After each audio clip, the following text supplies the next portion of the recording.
Mety ho toetry ny andro any an-dranomasina ny zoma 2 Mey 4 amin'ny anora maraina hatramin'ny sabotsy 3 Mey 4 amin'ny anora maraina. Tsy misy ny fampitandremana amin'ny avin'ny alin-drano. Ho an'ny morontsiraka Atsinana ny tanjona bobaomby hatrany amin'ny tanjona Angotsy andrahoana amin'ny zokotoko. Ho avy atsimo atsimo Atsinana nandrifotra ka ho 30 hatramin'ny 70 km isan'ora. Hatratra 570 km isan'ora manomboka ny atoandro. Anonjam-paina aherin'ny ranomasina. Avonionjo 2 metatra. Hatratra 2.5 hatramin'ny 3 metatra amin'ny farany fe-potoana no ny alin-drano avy atsimo Atsinanana. Tanjona Angotsy hatrany Mahanoro, anorana malefaka indraindray ho avy atsimony rivotra ka ho 20 hatramin'ny 30 km isan'ora, hahatratra 70 km isan'ora indraindray. Anonjam-pain'ny ranomasina, Avonionjo 1.5 hatramin'ny 2 metatra. Mahanoratra ny Taolagnaro, anorana tandrifon-drahona vitsy indraindray, ho avy atsimona atsimo Atsinana nandrifotra ka ho 20 hatramin'ny 30 km isan'ora, hahatratra 70 km isan'ora indraindray. Ho avy atsimo Atsinana kosa manomboka ny Takariva ka ho 10 hatramin'ny 20 km isan'ora. Anonjam-paina aherin'ny ranomasina, Avonionjo 1.5 hatramin'ny 2 metatra, hahatratra 2.5 metatra rehefa manarafitra ny morontsiraka atsimo no ny alin-drano avy atsimo.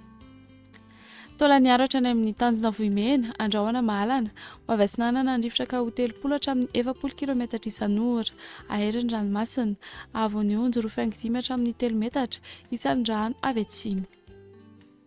Ho an'ny morontsiraka andrefana, tanjona Vohimena hatrany amin'ny tanjona Ankabo, ho maina amin'ny ankapobeny. Ho avy atsimona atsimo Atsinana nandrifotra ka ho 30 hatramin'ny 70 km isan'ora, hahatratra 70 km isan'ora indraindray. Aherin'ny ranomasina, Avonionjo 2.5 hatramin'ny 3 metatra, isan'ny rano avy atsimo Atsinanana. Tanjona Ankabo hatrany amin'ny tanjona Vilanandro, andrahoana vitsy. Ho avy atsimo Atsinanana na Atsinana nandrifotra ka ho 20 hatramin'ny 30 km isan'ora, hahatratra 70 km isan'ora ny any amin'ny tapany atsimo. Ho avy andrefana kosa ny atoandro ka ho 10 hatramin'ny 20 km isan'ora. Ho avy atsimo ny rivotra ny alina ka ho 20 hatramin'ny 30 km isan'ora. Aty ny mpanonjana anonjam-pain'ny ranomasina, Avonionjo 1 hatramin'ny 1.5 metatra. Tanjona Vilanandro hatrany any Alalava, andrahoana amin'ny tsitokotoko. Ho avy Atsinana nandrivotra ka ho 30 hatramin'ny 70 km isan'ora.